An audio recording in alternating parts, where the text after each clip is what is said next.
이 아침에 또 주 앞에 나오신 여러분들에게 하늘의 은혜가 넘쳐나기를 주님의 이름으로 축복합니다. 우리 옆에 분들한테 한번 인사하겠습니다. 만나 뵙게 돼서 반갑습니다. 그렇게 한번 인사하시겠습니다. 자, 오늘은 본문을 중심으로 아브라함의 실수와 하나님의 신실하심이라는 제목으로 은혜의 말씀을 선포하겠습니다. 자, 오늘 말씀은 어디서 많이 들어본 말씀 같죠? 또 유사하죠, 아주. 창세기 12장에서 아브라함이 기근을 피해서 애굽으로, 이집트로 내려갔다가 거기에서 또 사람들이 자기를 죽일 것 같으니까 자기 아내 사라를 팔아서 자기가 살려고 했던 그런 사건. 그러다가 하나님의 놀라운 은혜로 사라도 다시 찾고 또 바로 왕으로부터 재물과 많은 가축들을 또 선물로 받는 이제 그런 사건. 그런 사건을 재현하는 듯한 이제 왕은 다르지만 창세기 12장에서 왕은 누구였어요? 바로 왕이었고 우리 20장에서 왕의 이름은 아비멜렉인데 이제 상황은 다르고 왕은 달랐지만 또 역시 그 동일한 실수를 반복하고 있는 그런 아브라함의 모습이 여기 등장하고 있습니다. 왜 이렇게 성경은 동일한 내용 같은데 뭐 창세기 12장에서 그런 내용을 다루었으면 뭐 더 이상 다루지 않아도 될 것 같은데 뭐 성경이 또 이렇게 내용이 뭐 많지도 않지 않습니까? 근데 할 말도 많은 것 같은데 왜 아브라함의 그 동일한 실수를 별로 뭐 전혀 다를 것이 없어 보이는 그런 내용을 여기에 기록해 놓았을까? 그래서 저도 설교하는 입장에서 이 설교를 하고 싶었겠어요? 건너뛰고 싶었겠어요? 어떻게 잘하셔요, 그렇게? 건너뛰고 싶지. 했던 설교를 또 하면은 누가 좋아하겠습니까? 그렇죠? 여러분, 신선감도 떨어지고, 기대감도 떨어지고, 벌써 다 안다는 표정이잖아. 여러분의 표정이. 그래서 건너뛰고 싶은 그런 유혹을 받아요. 근데 여러분, 하나님이 이렇게 동일한 것처럼 보이는 것을 두 번 반복해 기록해 놓은 데는 하나님이 또 다 뜻이 있고 하나님의 섭리가 있고 하나님의 생각이 있으셔서 이렇게 기록해 놓은 거예요. 그리고 그 성격이 사실은 달라요. 다르고 또 내용을 자세히 보면은 아주 다르게 나타나는 또 중요한 포인트가 또 있습니다. 그래서 제가 건너뛰려고 하다가 그 사실을 제가 발견하고 건너뛰면 안 되겠구나. 그래서 이 말씀을 여러분에게 증거하게 되었습니다. 여러분, 굉장히 문서설이라고 성경학자 중에서 아주 자유주의 학자들이 아주 못된 학자들을 말합니다. 성경을 하나님의 말씀으로 받아들이고 그렇게 해석을 해야 되는데 그 말씀을 자꾸 이렇게 인간의 이성으로 난도질을 하려고 하는. 그래서 성경의 권위를 떨어뜨리는 사람들을 자유주의 학자다. 그렇게 얘기하지 않습니까? 자유주의 학자 가운데 문서설이라는 것을 주장하는 학자들이 문서설. 성경은 하나님의 영감으로 기록된 것이 아니라 그 성경의 저자들이 성경을 편집한 사람이 여러 그 고대 문서들이 있었는데 문서들을 이렇게 편집해서 연결해 놓은 것이다.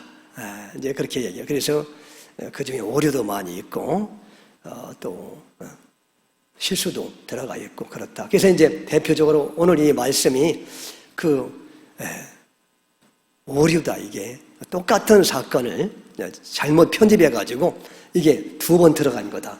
그렇게 이제 문서설을 주장하는 학자들은 그렇게 얘기하고 있어요. 왜 밥 먹고 그런 일을 하는지 모르겠어. 그죠? 근데 아니에요.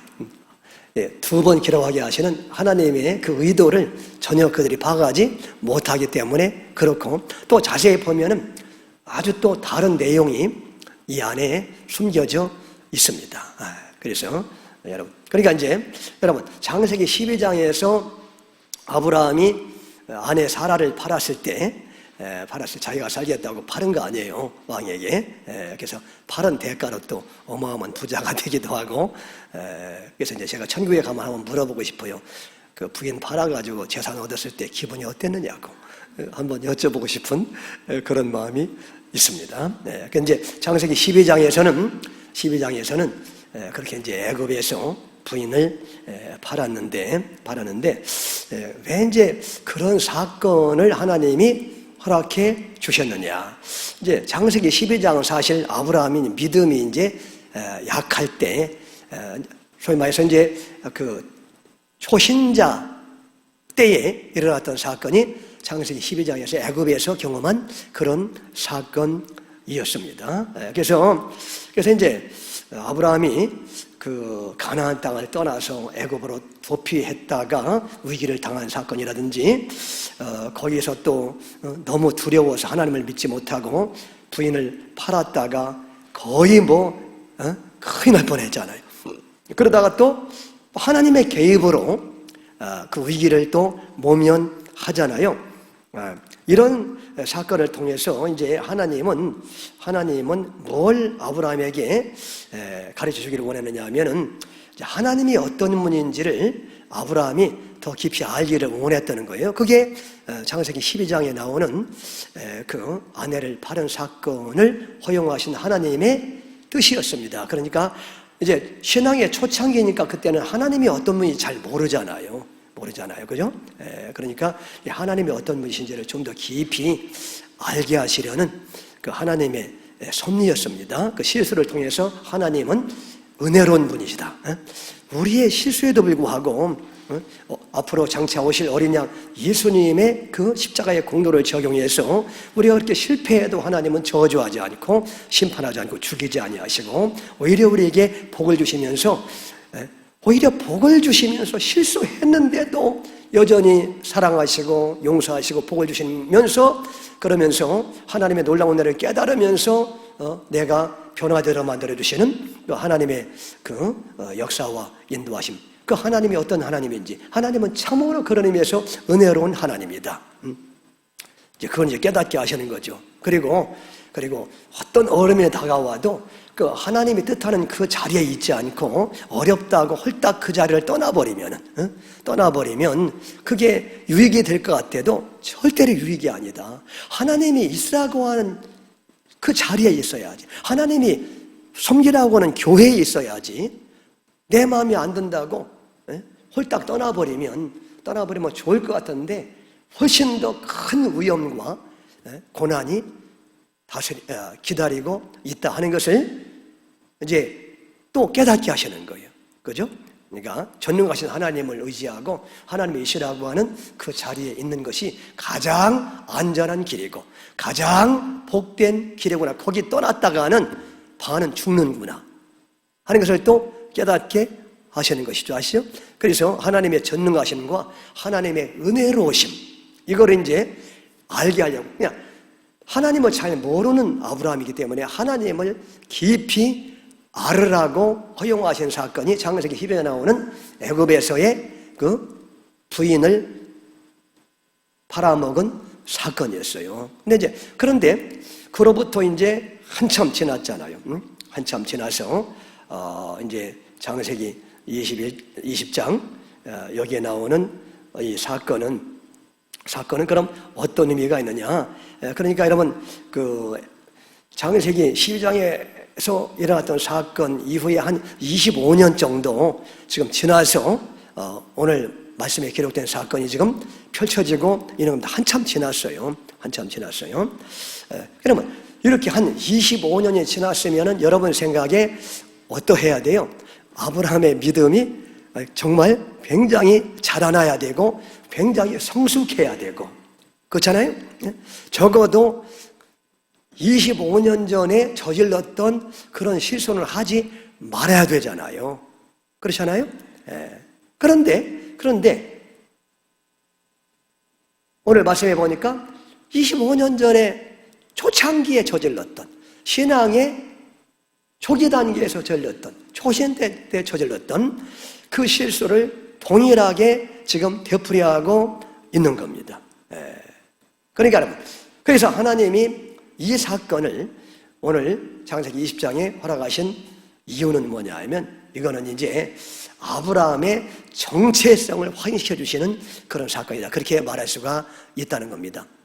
여러분, 아무리 성도라고 하지만 택함 받은 사람이라고 하지만 우리 성도는 근본적으로 어떤 존재인지를 확실하게 깨닫게 하기 위해서 하나님이 허락하신 사건이라. 성도의 정체성, 아브라함의 정체성, 내 정체가 뭐냐 도대체.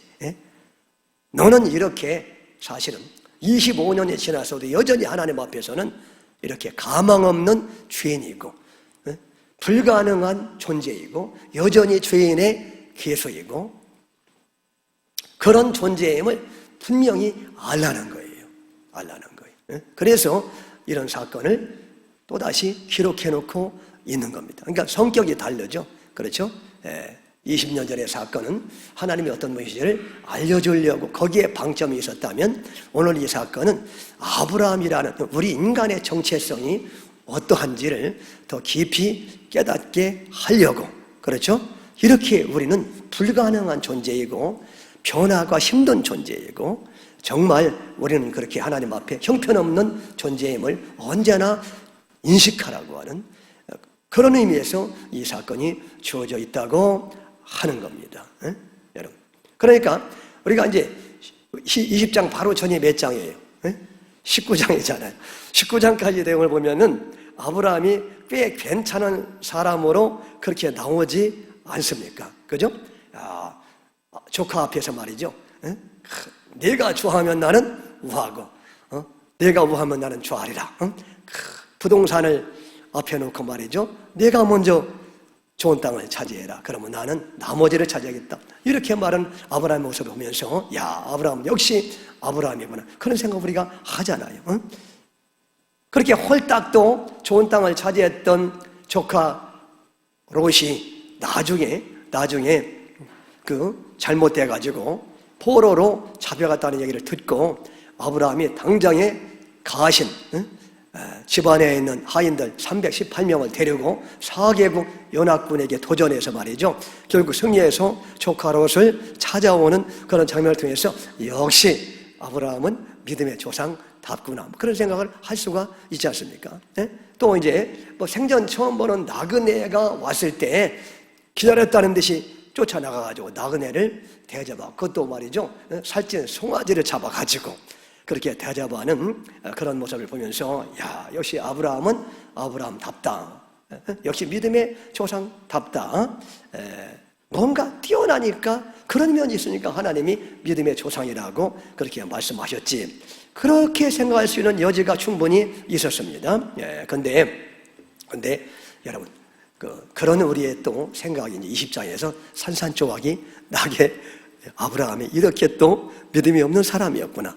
이렇게 아브라함이 세상에 자기가 살겠다고 또 부인까지 또 팔아먹는 이런 파렴치한 사람이고 이렇게 옹졸한 사람이고 이렇게 정말 비겁한 사람이었구나. 이걸 다시 한번 하나님이 우리에게 확인시켜 주시기를 원하는 거예요. 여러분. 그러면서 이제 바로 21장에 보면은요, 다음 장에 보면은 드디어 이제 그렇게 하나님이 그렇게 주시겠다고 약속했던 이삭이 태어나는 그런 사건이 거기에 나타나고 있어요. 그러니까 여러분, 참 이삭 태어나기가 그렇게 힘들었어요.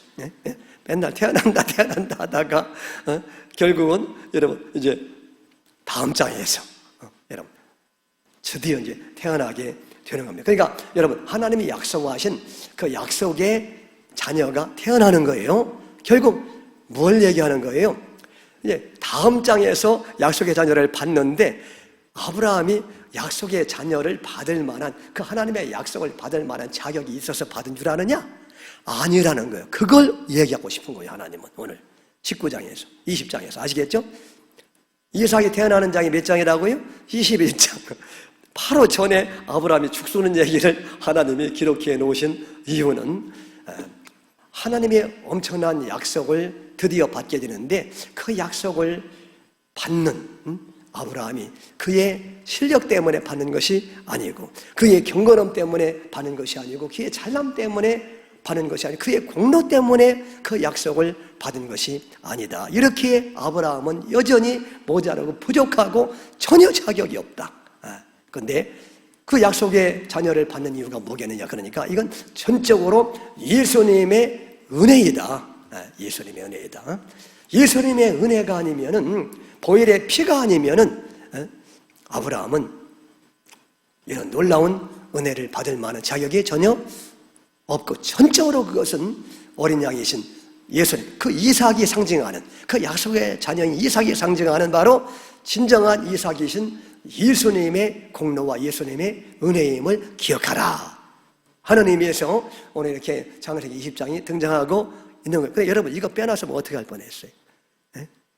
큰일 나지. 그러니까 여러분, 그렇죠?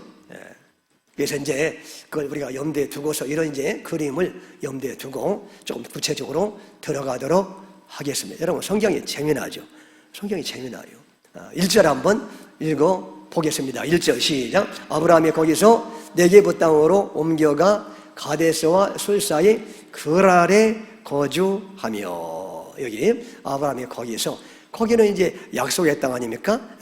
헤브론 같은 예배를 드리며 살았던 그 약속의 땅에서 어디로 옮겨가요? 네게부 땅으로 옮겨가서 가데스 술 사이에 그랄에 거주했다. 그랄에, 약속의 땅을 떠나서, 예배의 자리를 떠나서 지금 세상으로 나가고 있는 그런 모습이에요. 그랄은 이제 쉽게 말하면 블레셋 땅입니다. 블레셋 땅. 아시죠, 여러분? 이방 땅, 블레셋 땅. 그러니까 아브라함이 소돔과 그 고모라의 멸망을 지켜본데 굉장히 충격을 받은 것처럼 보여요. 충격을. 그러니까 그에게는 더 안전하고 풍요한 땅이 필요하다. 그렇게 아마 생각한 것 같습니다. 그래서 아브라함이 더 나은 안전한 장소를 위해서 이제 그가 거하던 가나안 땅을 떠나서 좀 더 자기에 볼 때 살기 좋은 땅, 안전한 땅으로 그렇게 이사를 하게 되는 거예요. 네. 근데 여러분, 이게 뭐냐면 오늘날 성도들이 말이죠, 예배의 자리를 떠나서 자꾸 세상의 풍요를 따라서 자꾸 세상으로 나가려고 하는, 그래서 세상에서 자기 안전을 확보하려고 하는 이제 이런 것들을 지금 상징하고 있는 거예요. 네. 여러분, 근데 예배의 자리를 떠나면은 이게 이제 좋을 것 같은데 반드시 이제 문제가 생기고 이렇게 어려움이 생긴다는 사실을 다시 한번 우리에게 말씀하고 있는 겁니다. 그러니까 여러분, 코로나 때문에 우리가 이 예배에 대한 개념들이 많이 약해지고 주일 성수에 대한 개념이 많이 약해졌잖아요. 네, 근데 우리가 이럴 때일수록 다시 한번 예배가 얼마나 중요한지를 우리가 알아야 되고, 어떠한 일이 있어도 예배의 자리를 우리가 이탈하거나 양보하거나 또는 소홀히 하는 그런 사람이 있어서는 안 될 줄로 믿습니다. 여러분, 언제나 우리가 있을 곳은 바로 예배의 자리이다. 여기서 은혜 받고, 여기서 힘을 얻고, 여기서 하늘의 위로를 받으면서 우리는 그렇게 광야 같은 세상을 하루하루 믿음으로 승리할 수가 있게 되는 거예요. 그리고 마침내 우리에게 이미 확보되어 있는 그 천국의 어마어마한 부유함을 우리가 누리게 되는 것입니다.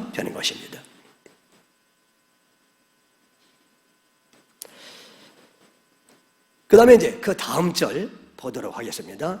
그 다음 절. 그의 아내 사라를 자기 누이라 하였으므로 그랄 왕 아비멜렉이 사람을 보내어 사라를 데려갔더니 그렇게 말씀하고 있죠. 그래서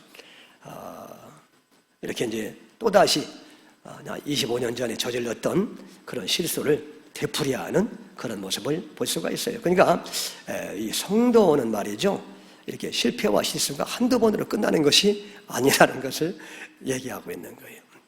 그만큼 우리는 이렇게 타락한 존재이고 무기력한 존재이고 하나님 앞에서 스스로의 의로 천국에 갈 수 없는 불가능한 존재임을 다시 한번 우리에게 보여주는 그런 말씀입니다. 그런데 이렇게 우리는 실수하고 넘어지고 심지어 벌써 신앙생활을 한 지 수십 년이 지났잖아요. 25년이 지났는데도 이렇게 그 과거에 저질렀던 그 치명적인 죄 하나 극복하지 못하는 이런 모습을 하나님이 보여주는 이유가 무엇이겠습니까? 이렇게 성도의 신앙 여정은 우리의 실수와 실패로 점철되는 것이지만은 하나님은 그런 사람일지라도 한 번 택했으면은 절대로 버리거나 떠나지 아니하시고 그런 가운데 다시 또 하나님은 역사하셔서 마침내 구원을 완성시키시는 은혜의 하나님이다. 긍휼의 하나님이다. 자비의 하나님이시고 사랑의 하나님이다 하는 것을 우리에게 보여주는 것이고 그게 바로 복음이라는 사실을 다시 한번 보여주는 말씀이에요. 할렐루야. 그러니까 여러분 얼마나 이런 말씀을 볼 때 우리에게 힘이 되고 소망이 있습니까? 그렇죠? 믿음의 조상이라는 게 믿음이 좋아서 그런 게 아니구나. 하나님이 그런 믿음 없는 아브라함을 어떻게 믿음의 사람으로 그렇게 끝까지 인내하시면서 이끌어 가는지를 보여주기 때문에 믿음의 조상이지. 그러니까 여러분 그 주체가 하나님이시지 아브라함이 아니구나 하는 것을 다시 한번 기억하게 되고 저와 여러분도 마찬가지로 만약에 믿음의 주체가 우리라고 하면 우리는 벌써 하나님을 떠났어요. 배반하고 지옥 갈 수밖에 없는데 믿음의 주체가 내가 아니고 하나님이시기 때문에 우리는 소망이 있는 줄로 믿습니다. 그 하나님은 은혜의 하나님이요 긍휼의 하나님이요 한 번 택했으면 절대로를 버리거나 떠나지 아니하시는 아브라함의 하나님이요 바로 이삭의 하나님이요 야곱의 하나님이요 나의 하나님이다 하는 것을 우리에게 말씀하고 있어요. 그러니까 그 하나님 앞에서 우리가 어떻게 결심해야 되겠어요?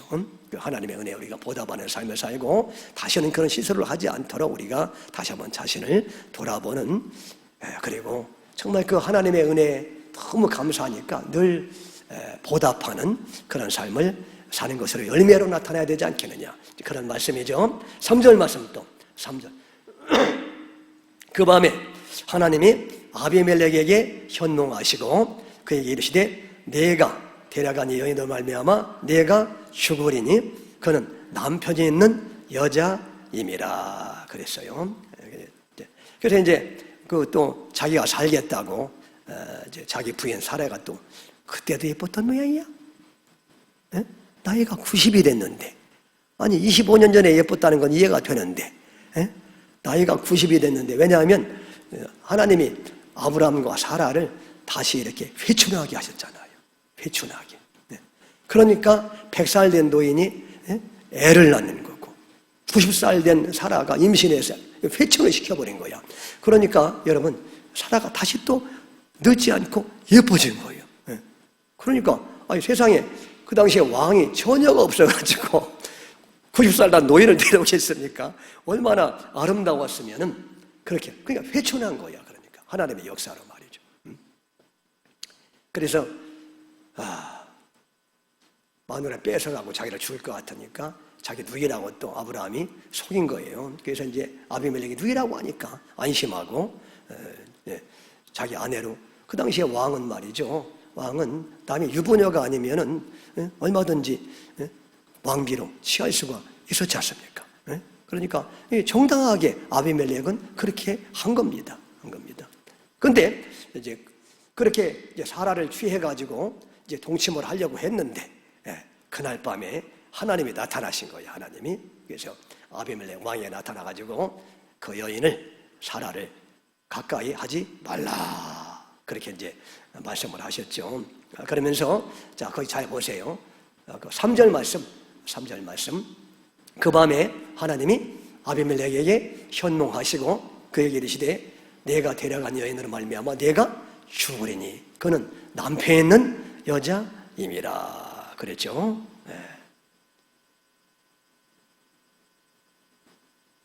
지금 죽을 사람은 누구예요? 누가 죽어야 돼? 아브라함이 죽어야지 세상에. 그렇게 하나님이 역사했는데도 하나님을 믿지 못하고 신뢰하지 못하고 그렇게 과거에 뼈아픈 경험을 하게 했는데도 여전히 또 더군다나 또 그 사라를 통해서 하나님이 이제 아들을 낳게 하신다고 그 아들을 통해서 또 메시아가 탄생한다고 그렇게 했는데 그 사라를 또 그렇게 팔아먹었으니 그건 하나님 앞에 진짜 메시아를 팔아먹은 거 아니에요, 그게. 그러니까 얼마나 큰 죄냐고, 이게. 그러니까 죽을 사람은 누구예요? 아브라함이 하나님 앞에 맞아 죽어야 돼요. 그런데 하나님은 3절, 자꾸 4절 넘어가요. 3절 아직 안 끝나는 3절 급한 모양이네, 마음이. 하나님은 말이죠, 아브라함이 죽는 게 아니라 내가 죽겠다고 하나님이 그렇게 말씀하고 있어요. 그러니까 여러분, 이게 놀라운 믿음의 역설이고 은혜의 비밀인 줄로 믿습니다. 아멘. 우리가 죽어야 되는데 우리 대신 누가 죽는 거예요? 예수님이 죽으신다는 거예요, 이게. 예수님이 죽으셔야 돼요. 그러니까 이제 아비멜렉도 할 말이 있잖아요. 네가 죽는다 그러니까. 아니, 그러면서 이제 4절과 5절에 아비멜렉이 뭐라고 하나님 앞에 얘기합니까? 아비멜렉이 그 여인을 가까이 하지 아니하였으므로 그가 대답하되 주여, 아니 주께서 의로운 백성도 멸하시나이까? 5절 그가 나에게 이는데 누이라고 하지 아니하였나이까? 그 여인도 그는 내 오랍이라 하였사오니 나는 온전한 마음과 깨끗한 손으로 이렇게 하였나이다 그랬어요. 그러니까 아비멜렉이 하는 말이 지금 말이 되잖아요, 그게. 아니, 나는 깨끗한 마음으로 그렇게 했습니다. 남의 여인을 뺏은 것이 아니지 않습니까? 이 사람이 아브라함이 이 사람이 내 누이라고 내게 분명히 얘기했고, 이 여인도 아브라함을 내 오랍이라고 그렇게 말을 해서 내가 이렇게 했습니다. 나는 깨끗한 마음으로, 의로운 마음으로. 하나님은 의로운 백성도 죽이십니까? 그렇게 얘기를 하는 거예요. 그랬더니 하나님이 그래서 내가 네가 범죄하는 것을 막았다. 하나님이 그렇게 말씀하시면서 이제 왜 내가 이렇게 죽을 죄를 지었는지를 보여주시는 거예요. 근데 그래서 이제 너는 죽으리라 그랬잖아요. 죽으리라 그랬는데 이제 그 원래 아비멜렉이 죽을 죄를 지었다는 거예요. 하나님 앞에 사실은 그게. 근데 이제 그게 단순히 한 남편의 여자를 취했기 때문에 죽을 것이 아니고 사실은 그 중요한 이유가 나오는데요. 그게 7절에 나와요. 7절에. 자, 7절 보겠습니다. 7절. 봉독합니다. 이제 그 사람의 아내를 돌려보내라. 그는 선지자라. 그가 너를 위하여 기도하리니 내가 살려니와 내가 돌려보내지 아니하면 너와 내게 속한 자가 다 반드시 죽을 줄 알지니라. 여기 보니까 그 사람의 아내를 돌려보내라 그러면서 이게 그 아내가 단순히 보통 사람의 아내가 아니고 뭐라 했어요? 그는 선지자다. 아브라함이 선지자다. 선지자. 보통 사람의 아내가 아니라 너는 지금 선지자의 아내를 취했기 때문에 내가 죽어야 된다고 내가 말하는 것이다. 이제 그런 뉘앙스가 이 속에 들어가 있는 거예요. 선지자를 네가 건드렸다 그런 얘기예요. 선지자의 부인을 건드렸다 그런 얘기입니다. 그래서 선지자가 여기 성경에서 최초로 등장하고 있는 거예요. 여러분, 선지자가 뭡니까? 선지자란 말은 이제 나비라고 하는, 히브리 말하면 나비라고 하는, 외우기가 쉬워요. 나비. 나비라. 그래서 제가 히브리어를 2년 동안 공부했는데 다 잊어버리고 나비밖에 없어. 나비밖에 남은 게. 나비라는 말은 이제 미리 본다고 하는 그런 뜻이죠. 그러니까 이제 하나님의 뜻을 미리 안다. 하나님이 미리 선지자들에게 하나님의 뜻을 가르쳐 주신다. 그런 얘기죠. 그리고 이제 다른 말은 또 다른 뜻은 뭐냐면 하나님을 만나는 자라고 하는 뜻이 있고 하나님이 만나주시는 자라는 뜻이 있어요. 그리고 하나님과 함께 교제하는 자라고 하는 그런 뜻이 있습니다. 그리고 하나님의 비밀을 간직한 자라고 하는 그런 뜻을 가지고 있어요. 그러니까 결국 선지자라는 뭐냐면 하나님과 이렇게 친밀하게 늘 동행하면서 하나님의 복음의 비밀과 말씀의 비밀을 세상에 선포해주는 아주 중요한 존재가 바로 선지자다. 그런 뜻입니다. 한마디로 말해서 이제 그 선지자는 바로 내 것이다. 하나님이 그렇게 말씀하는 거예요. 내가 그렇게 눈동자를 맡기는 내 선지자 내 것을 내가 건드렸단 말이죠. 그 부인을 건드렸으니 너는 죽어 마땅하다. 그런 말씀이에요. 그런 말씀이에요. 여러분. 그런데 여러분, 이 맥락을 보면은요, 이런 맥락에서 아브라함을 선지라고 하면은 안 되는 거 아니에요, 사실. 그죠? 구태여 아브라함을 선지라고 얘기할 때는 언제 했어야 돼요, 하나님이? 318명 데리고 가서 그 왼수 같은 조카 롯을 구출하려고 생명을 걸고 318명 데리고 가서 사개국 연합군과 싸울 때 그때 아브라함은 선지자다. 이렇게 말씀을 해야 이게 분위기에 어울리잖아요. 그렇잖아요? 아니면은 물별들을 바라보라. 내 후손이 이와 같으리라. 그럴 때 아브라함이 믿었다고 했잖아요. 그때 아브라함은 이렇게 해야 이게 그 분위기에 어울리는 그런 말씀인데 오늘 모습을 보면은 이방 왕 아비멜렉과 비교해도 훨씬 거기에 못 미치는 이 참 부족한 아브라함 아닙니까? 못난 아브라함 아니겠어요? 그죠? 세상 사람보다 훨씬 못난 모습인데도 왜 하나님이 하필이면 그때 그 귀한 선지자라는 단어를 그때 왜 말씀하시느냐? 여러분, 여기에도 또 하나님의 놀라운 또 뜻이 있는 줄로 믿습니다. 아멘. 그러니까 여러분, 하나님이 우리를 이렇게 쓰실 때 우리가 잘나서 쓰시는 것이 아님을 알라는 거예요. 그러니까 사도 바울이 그랬잖아요. 너희 택하심을 보라. 너희가 뭘 불신자보다 잘난 것이 있는가? 하나님 우리를 택하실 때 잘난 것이 택한 것도 아니고 또 하나님 우리를 하나님의 종으로 선지자로 택하실 때 뭘 너희가 다른 사람보다 다른 성도보다 나아서 택한 줄 아느냐?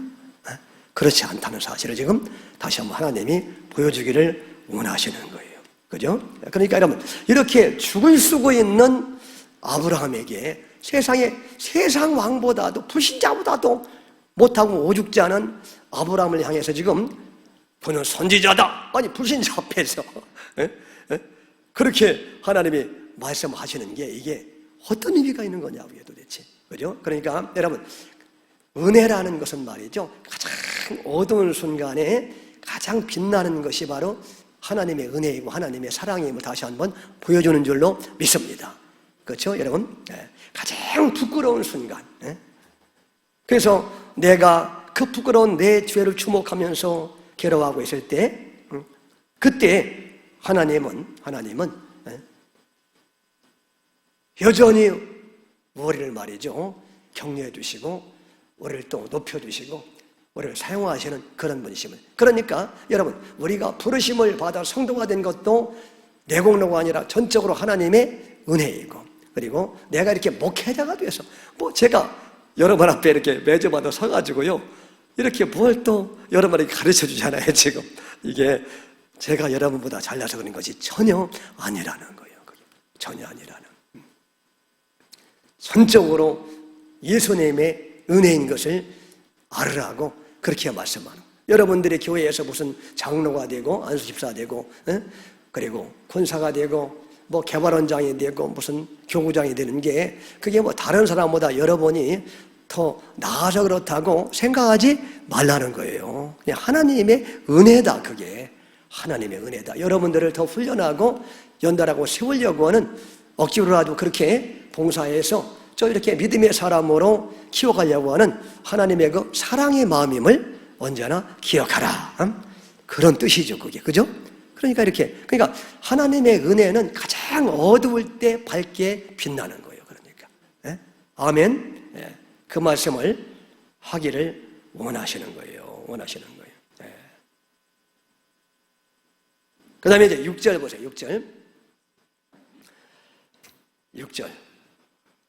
하나님이 꿈에 또 그에게 이르시되 네가 온전한 마음으로 이렇게 한 줄을 나도 알았으므로 너를 막아 네게 범죄하지 아니하게 하였나니 여인에게 가까이 하지 못하게 함이 이 때문이니라 했죠. 7절. 봉독합니다. 이제 그 사람의 아내를 돌려보내라. 그는 선지자라. 그가 너를 위하여 기도하리니 내가 살려니와 내가 돌려보내지 아니하면 너와 내게 속한 자가 다 반드시 죽을 줄 알지니라. 그랬죠. 예. 아비멜렉은 자기가 지은 죄 때문에 하나님으로부터 심판을 선언받아요. 근데 아브라함은 죽을 죄를 지었는데도 하나님의 죄를 덮어주시고 여전히 아브라함의 편을 하나님이 지금 들어주시고 계십니다. 이게 여러분 복음이라는 거예요. 그게. 그죠? 여러분. 그러니까 불신자는 자기가 지은 죄 때문에 당연히 심판받아 죽는다는 거예요. 예? 예. 근데 신자는 말이죠. 신자는 죽을 죄를 똑같이 지고, 아니, 불신자보다 더 큰 죄를 지었잖아요. 지었는데도 하나님이 그 죄를 덮어주신다는 거예요. 예? 죄를 지었는데 여전히 우리의 편을 들어주신다는 거예요. 근데 그 이유가 뭐라고요? 그 이유가 바로 이제 횃불 언약과 할례에서 나타난 바로 앞으로 이제 약속의 후손으로 오실 예수님의 십공로 때문에 내가 죽어야 그 자리에서 예수님이 살을 찢어주시고 피를 흘려주신 예수님의 공로 때문에 그렇다는 사실을 언제나 잊어버리고 그래서 할례를 행해가지고 이렇게 화장실에 하루에 몇 번씩 가잖아요.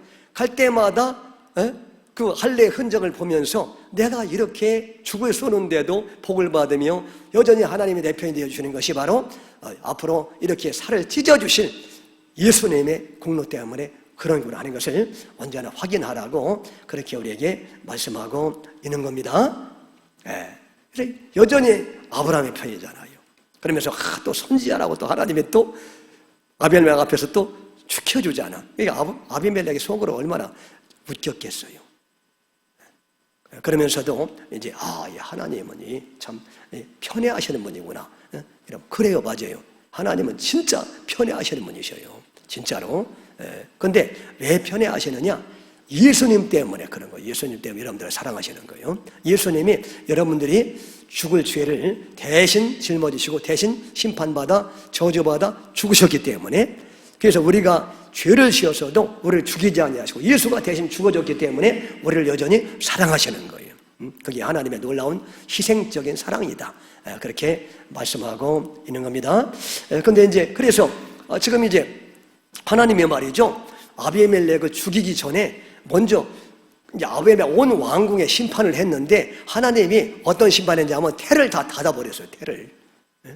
그러니까 아비멜렉의 왕비들의 태도 다 닫아버리고 거기에 여종들의 태까지 다 닫아버렸다고 했어요. 여러분.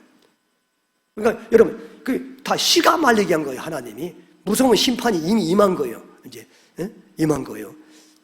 그런데 이제 그런 심판에서 그런 이제 태를 다 닫았는데 씨를 말리는 그 심판이 다가왔는데 그런데 이제 하나님이 그 불임을 하나님이 치료하실 때 누구를 통해서 치료하셔요? 여기 보니까 누가 기도해야 된다 했어요? 여기 있잖아요. 이제 그 사람의 아내를 돌려보내. 그는 선지자라. 아브라함이 그죠? 아브라함 선지자라. 그가 너를 아브라함이 너를 위하여 기도하리니 내가 살려니와 내가 돌려보내지 않으면 다 죽는다. 그리고 이제 8절 아비멜렉이 그날 아침에 일찍 일어나 모든 종들을 불러 그 모든 일을 말하여 돌려주니 그들이 심히 두려워하였더라. 그렇게 이제 말씀하고 있고 이제 저 밑에 보면은요, 저기 18절 거기 보면은 18절에 보면은 17절 18절 한번 띄워줘 보세요. 17절 18절 창세기 20장 17절 18절 한번 띄워보세요. 거기 보면은 말이죠, 아브라함이 하나님께 기도하며 하나님이 아비멜렉과 그의 아내와 여종을 치러와서 출산하게 하셨으니 여호와께서 이왕에 아브라함의 아내 사라의 일로 아비멜렉의 집에 모든 태를 닫으셨습니다. 그죠? 이렇게 태를 다 닫아버렸어. 그냥 씨를 말리는 무서운 심판을 하나님이 하신 거야. 아브라함 때문에 선지자를 건드렸다 이거지. 선지자를. 그러니까 선지자를 건드려서 그런 형벌이 왔기 때문에 그걸 해결하려면 누가 기도해야 된다는 거예요. 그 선지자인 아브라함이 기도해야 해결이 된다는 거예요. 그래서 아브라함이 기도했더니 그 못난 아브라함이 기도했더니 하나님이 또 선지자라고 또 대우를 해주셔가지고 그 선지자의 기도를 통해서 다시 이제 온 가정을 치료하시고 태문이 열렸다, 이런 말씀이 나오고 있어요. 그러니까 여러분 참 하나님이 이렇게 그 영적인 권위를 언제나 하나님은 중요하게 생각하시고 또 세워주시는 그런 모습을 또 보여주고 있죠. 그러니까 제가 이제 여러분보다 절대로 잘나서 주의 종이 된 것은 아닌 거 확실하잖아요. 오늘 말씀 보니까, 그죠? 오히려 불신자보다도 못할 수가 있어요. 제가 여러분보다 훨씬 못할 수가 있고, 그래도 하나님이 이렇게 선지자로 하나님의 종 아닙니까? 오늘날 말하면 종으로 세워주셨으면은 하나님은 그런 못난 종을 통해서 하나님이 여러분의 영혼을 살리시고 여러분의 육신을 치료하시고 여러분의 가정에 복도 주시고 그런 역할을 지금도 여전히 하신다는 거예요. 여러분 성경은 연속성이 있잖아요. 그죠? 그러니까 여러분 이제 이렇게 보면은 이렇게 이제 저도 여러분처럼 이렇게 친구처럼 지내는 게 참 좋아요. 좋은데 여러분들이 조심할 것은 뭐냐 하면 이렇게 친구처럼 지내는 거 저도 좋고 편하고 좋은데, 그런데 선은 넘지 말았으면 좋겠다. 근데 어떤 분은 이렇게 선을 넘는 분들이 있어요. 가끔 보면은 선을 넘는 분, 그거는 하나님이 기뻐하지 않겠죠. 오늘 말씀해 보니까 기뻐하지 않아요. 그래서 선은 이렇게 지켜주시고, 그리고 제가 이렇게 못나도 여러분들이 하나님이 세우신 선지자의 권위를 이렇게 인정해 줄 때 여러분에게 복이 되고, 여러분의 문제도 선지자의 기도를 통해서 하나님이 못났지만은 그렇게 하기를 하나님은 기뻐하신다 하는 것을 보여주고 있어요. 그죠? 우리 교회 이제 우리 전도사님도 새로 임명이 되시고, 저기 또 뭐 교육전사님도 계시고 부목사님도 계시고 한데, 이분들도 다 하나님의 선지자로, 말하자면 하나님의 종으로 그렇게 세우셨기 때문에 여러분들이, 그래서 제가 여러분에게 여러분보다 나이가 훨씬, 교육전사님이 얼마나 어려요? 20대야? 20대. 그래도 여러분들이 함부로 말하면 안 된다는 거예요. 아시겠죠? 그래서 함부로 그렇게 막 하인 다루듯이 절대로 그렇게 하지 말라는 거예요. 하나님이 세우신 선지자예요. 선지자이기 때문에 그렇게 하라는 겁니다. 아멘. 그렇게 하면 절대로 여러분들에게 복이 되지 못한다는 거예요. 그들이 기도할 때 하나님이 들어주신다고 하지 않아요. 역사하시고 말이죠. 그래서 여기 이제 이광희 목사님이 계신데, 제가 늘 이렇게 참 제 친구지만 늘 제가 이게 정말 존경하는 우리 친구분이신데, 이렇게 겸손하게 오셔가지고 그냥 그 친구 교회에서 은혜를 받으시고, 근데 이제 참 여러 가지로 참 제게 많은 힘이 되고 있는데, 뭐 얼마 전에도 제가 좀 힘들어하는 것 같아요. 어떻게 눈치를 채시고 내가 어떻게 도와줬으면 좋겠느냐 하면서 말이에요. 진심으로 그렇게 도와드리려고 그렇게 하고. 근데 이제 이제 이번 주에 또 미국으로 가셔요. 미국에 자녀들이 다 있어가지고 방학 때만 되면 미국으로 가시고 얼마나 부러운지 몰라. 나도 어떤 때는 교수 될까 왜 이렇게 못난 자가 주의 종이 돼가지고. 근데 또 하나님이 또 이렇게 세우신 데 어떻게 있어요. 근데 꼭 또 이분이 이렇게 공항에 가실 때는요, 꼭 나한테 정중하게 그것도 존댓말로 문자를 해요. 목사님, 담임 목사님, 제가 출타합니다. 출타하니까 출타해서 언제 제가 돌아옵니다. 기도해 주십시오. 꼭 존댓말로. 그래서 이 공과 사가 분명해요. 분명해요. 친구지만 또 교회에서는 담임 목사라 이거지. 그래서 참 그런 모습 보면서 제가 얼마나 이렇게 더 그냥 존경심이 가고, 참 이렇게 훌륭한 친구를 하나님이 주셨구나 생각하면서 얼마나 감사한지 몰라요. 그러니까 하나님이 이런 태도를 가지시니까 하나님이 그 가정을 진짜 축복하겠습니까? 저주하겠습니까? 그 가정을 진짜 하나님이 축복하시고, 그래서 네 분이 그냥 다 존경받는 교수님이시고, 아니 딸이 사위와 함께 미국의 뉴욕 주립대학에 두 분이 다 같은 학교의 교수님이시고, 참 아들도 말이죠, 현대자동차에 근무하다 스카웃 돼가지고 미국에 아주 좋은 회사에 또 지금 스카웃 돼가지고 그렇게 멋지게 일하시고, 이렇게 하나님이 범사에 복을 주시더라고요. 선지자가 기도하니까 하나님이 다 치료해 주시듯이 그렇게 하나님은 선지자를 통해서 그렇게 역사해 주시는 거예요. 못나도 여러분들이 오늘 이 말씀을 기억하면서 그렇게 여러분 우리가 이렇게 못나도 하나님의 은혜는 빛나고 그렇지 않습니까?